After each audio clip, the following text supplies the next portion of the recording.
Assalamualaikum teman-teman. Sore ini saya mulai jualan ya teman-teman ya sama suami. Mumpung anak saya lagi tidur, jadi saya turun ke bawah dan jualan. Mumpung dia bobo gitu ya teman-teman ya. Lanjut saya jualan ya teman-teman.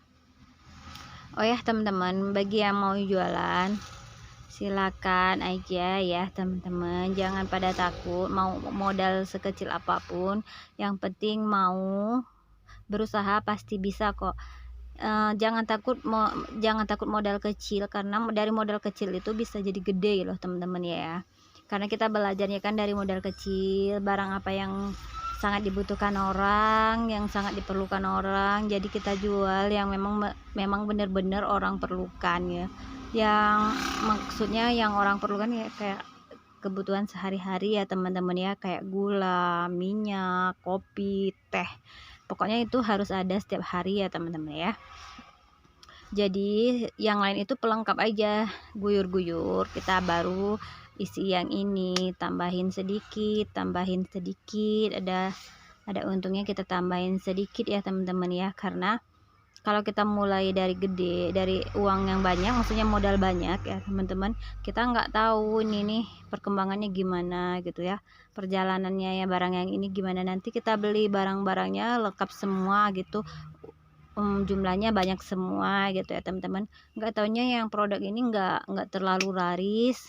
Nah padahal uang kita udah banyak numpuk di sana, jadinya kan uang kita menumpuk di sana di barang yang nggak laku itu. Jadi kita mau beli lagi barang yang laku, yang sama ini mau nambahin yang itu, jadi nggak bisa. Jadi gitu kendalanya teman-teman. Kalau kita mulai dari modal besar, modalnya besar gitu ya teman. Kalau kita dari modal kecil, kita tahu oh ini yang ditanya setiap hari ini yang dibutuhkan setiap hari ini. Jadi kita sudah tahu gitu ya teman-teman ya.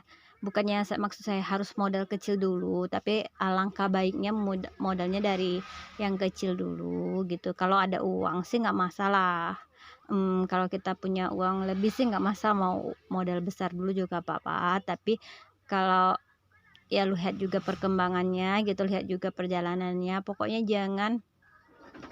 prinsipnya jangan menumpuk barang yang gak penting gitu ya teman-teman ya, yang gak terlalu laris, yang kalau mau ditumpuk itu kayak gula, minyak gitu kan, dia nggak akan gimana ya, nggak laku gitu ya teman-teman. Pasti laku setiap harinya, pasti ada yang beli gitu ya teman-teman ya. Pokoknya kita berpikir yang gimana caranya biar uang kita nggak numpuk di satu barang aja gitu ya teman-teman. Jadi kita belinya ini sedikit, yang ini sedikit, yang ini sedikit, kalau modal kita masih kecil ya teman-teman ya. Pokoknya jangan takut deh teman-teman, modal kecil juga lama-lama jadi gede, lama-lama juga bisa besar gitu ya teman-teman ya. Jangan malu dengan orang yang warungnya lebih gede, warungnya lebih besar gitu, jangan. Karena kita pelajari dulu ya teman-teman ya, karena sesuatu yang dipelajari itu lebih baik ya teman-teman ya. Ya bagi teman-teman yang mau mulai usaha, walaupun modal kita kecil, jangan malu, jangan minder. Pokoknya ya jangan berpikir yang negatif ya, pikir positif aja. Kita mau belajar dan belajar, karena tidak ada kata terlambat untuk belajar, mau itu jualan, mau itu sekolah, mau itu apa, pokoknya kemauan kita ya. Pokoknya jangan liatin orang, jangan lihat ketinggian orang, jalani hidup kita aja. Pokoknya prinsip kita jualan, jangan lihat oh warung si anu rame, nggak usah lah teman-teman. Itu bakal nyakitin hati kita sendiri dan bakal buat kita sakit hati sendiri. Jadi ya udahlah, kita fokus pada jualan kita ya. Pokoknya dapat segini sehari ya udah alhamdulillah, dapat segini ya begitulah rezeki kita mungkin gitu. Jangan dipaksain teman-teman ya, karena sesuatu yang dipaksain itu nggak baik ya teman-teman ya. Jadi intinya jualan aja dulu, dijalanin aja dulu. Pokoknya kita pelajari aja dulu deh teman-teman.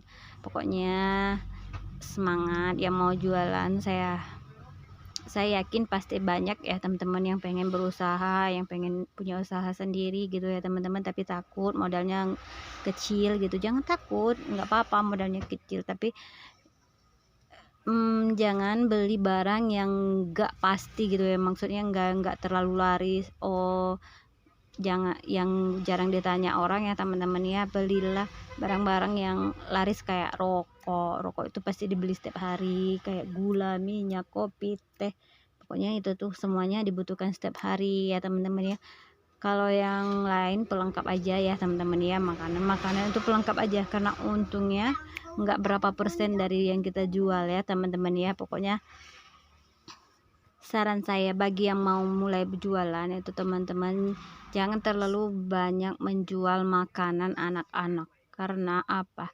Karena makanan anak-anak itu selain untungnya kecil, tipis sekali ya teman-teman, itu lakunya habisnya lama. Untung 1.500 itu aja itu harus ngabisin 12 piece dulu, itu baru dapat 1.500 teman-teman. Tapi kalau kita jual gula, minyak, satu kilonya penting kita dapetin 1.000, berarti 1 kilo itu kita memang sudah dapat 1.000 rupiah sehari gitu. Tapi kalau makanan kita harus nungguin habis dulu 12 piece itu baru dapat 1.500 perak gitu teman-teman ya. Jadi tipsnya jangan terlalu banyak ambil makanan ya, ambil tapi jangan terlalu banyak fokus di makanan, fokus aja di kebutuhan dapur gitu ya teman-teman, kayak gula, minyak, teh, kopi gitu, terasi apa gitu. Pokoknya yang ibu-ibu butuhkan, sabun gitu ya teman-teman ya. Pokoknya yang pasti dibeli orang setiap hari dan setiap pagi itu yang pasti dibutuhkan, kayak obat nyamuk gitu ya teman-teman, itu pasti dibutuhkan setiap hari gitu teman-teman ya. Tapi kalau makanan itu anak-anak nih kan kadang bosan-bosanan, jadi kita beli yang ini mereka nggak suka, jadi mendap di sana, nanti lama-lama maaf ya ngomongnya, melempam lagi tuh teman-teman ya. Makanan kalau sudah melempam dan gak enak lagi itu susah kalau mau retur, mau kembaliin pada salesnya itu kadang ribet, susah gitu ya teman-teman ya. Jadi saran saya jangan ambil makanan terlalu banyak ya teman-teman ya. Jadi ambil seperlunya aja, sehabisnya, dan yang laku-laku aja, yang disukai anak-anak aja gitulah teman-teman. Satu lagi ya teman-teman, bagi pemula, bagi yang baru mulai jualan ya teman-teman, jangan kasih BB. Tipsnya satu lagi, jangan dikasih BB kalau kita baru pemula ya teman-teman, karena saya sudah pernah berpengalaman hampir ambruk, saya hampir jatuh, sampai hampir gulung tikar, semuanya hampir ya teman-teman ya. Tapi saya mau bagi lagi, dan mulai saat ini saya tidak kasih BB lagi. Karena apa? Mereka yang sudah BB sama kita, sudah ngutang sama kita, nggak mungkin mau belanja lagi sama kita. Itu bener ya teman-teman ya, karena mereka takut, karena belum bayar, jadi mereka malu dan takut, jadi belanjalah di tempat lain. Jadi kita antisipasinya nggak usah dikasih BB, nggak usah dikasih utang sama teman-teman ya. Kalau kita baru pemula ya udahlah, mau orang bilang kisit, mau orang pelit ya bodo amat, yang penting modal kita nggak tersendat ya teman-teman ya. Itu aja tipsnya. Terus jangan lagi memendap barang ya teman-teman ya. Pokoknya jangan sampai terpendap barang, dan jangan kasih BB, itu tipsnya yang paling penting itu teman-teman, tip paling penting